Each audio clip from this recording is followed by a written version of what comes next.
ఇవాళ చేస్తున్న కాంగ్రెస్ పార్టీకి ఓటేస్తే ఒక్క రూపాయి లాభం రేపు లేదు. బీఆర్ఎస్ పార్టీ ఇక్కడికే చేతులకు పడిపోయింది.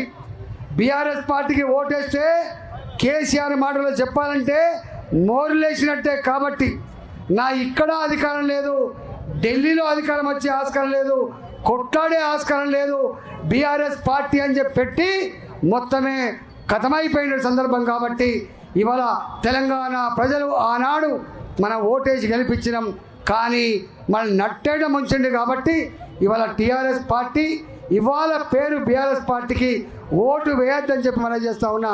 వాళ్ళు ఈ మధ్యనే ఇవాళ ఎవరు చెప్తా ఉన్నారు, బీఆర్ఎస్ పార్టీ నాయకుడు ఇక్కడ కాంగ్రెస్ పార్టీ నాయకుడు కూడబలుకొని ఈటల రాయిందని ఓడగొట్టాలంటే మీరు మేము ఓడగొట్టే దమ్ము లేదు. కాబట్టి చీకటి ఒప్పందం చేసుకొని అవసరమైతే ఒకరికొకరు సహకరించుకొని ఇవాళ నన్ను నిలువరించే ప్రయత్నం చేస్తాడా. నేనన్నా బిడ్డ, నన్ను నిలువరించగలిగే శక్తి సత్తా నీ పార్టీకి లేదు. నీ జేజమ్మదికి వచ్చినా కూడా మమ్మల్ని ఆపగలిగే శక్తి లేదు. ఈ దేశంలో వీస్తున్నది మోడీ ప్రభంజనం.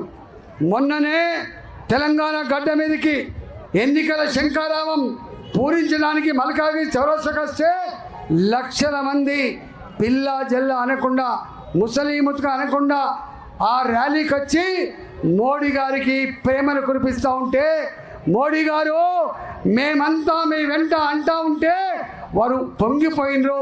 తెలంగాణ ప్రజలారా మీరు నన్ను ఆశీర్వదించండి, రాబోయే కాలంలో తెలంగాణ పిల్లలకి ఉద్యోగాలు ఇప్పించే బాధ్యత నాది, తెలంగాణ ప్రజానికంలో డబుల్ బెడ్రూమ్లు ఇచ్చే కట్టే బాధ్యత నాది, తెలంగాణ ప్రజానికానికి పేదరికం పోగొట్టే బాధ్యత నాది, తెలంగాణ ప్రజానికానికి నీళ్ళు ఇచ్చే బాధ్యత మాది అని చెప్పి వారు చెప్పిపోయింది. కాబట్టి మీరందరూ కూడా నరేంద్ర మోడీ గారు దేశంలో ప్రధానమంత్రి కావాలంటే మీ బిడ్డగా 370 సీట్లలో మల్కాజ్గిరి కూడా ఒక సీటు ఉండాలంటే మీరు ఆత్మను ఆవిష్కరించి నిండు మనసుతో నన్ను ఆశీర్వదించండి.